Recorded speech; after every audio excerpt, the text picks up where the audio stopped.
Guys good morning. আজকে একটা আলোচনা সেটা হচ্ছে আমরা সবাই ফেসবুক থেকে আমরা উপার্জন করতে পারি, হয়তো আজকে আমরা হবে না, 6 মাস পরে 1 বছর পরের থেকে হয়তো আমাদের ইনকাম স্টার্ট হতে পারে। তার প্রসিডিওর কী আছে? আমরা প্রত্যেকেই কিন্তু স্মার্টফোন ব্যবহার করি।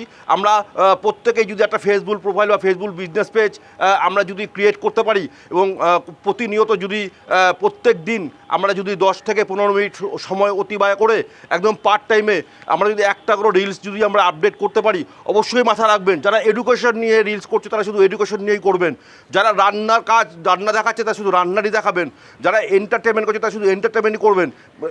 ক্যাটাগরি কিন্তু এক হয়ে গেলে কিন্তু মনিটাইজেশন পাবেন না কোনো দিন। সুতরাং যে যেটা করছেন সেটার উপরে কন্টেন্ট করুন। প্রতিনিয়ত যদি আপনারা 10 থেকে 15 মিনিট ব্যয় করে একটা করে রিল আপডেট করতে পারেন, আজকে বুঝবেন না, আজ থেকে 6 মাস পর, আজ থেকে 1 বছর পর ফেসবুক কর্তৃপক্ষ থেকে আপনারা উপার্জন করতে পারবেন। চলুন আমরা সবাই মিলে সোশ্যাল মিডিয়াকে কাজে লাগাই। আমাদের কাছে যে যন্ত্রটি আছে, আমরা অবসর টাইমে আমরা এদিক ওদিকে অনেক পোস্ট করি, তা না করে আমরা যদি নিয়ম শৃঙ্খলা মেনে যদি পোস্টটা করতে পারি, তাহলে হয়তো আমাদের আগামী দিনে 6 মাস পরের থেকে আমাদের একটা ইনকাম হতে পারে। চলুন, all the best, that's it. আজকে ভিডিওটা এই পর্যন্ত।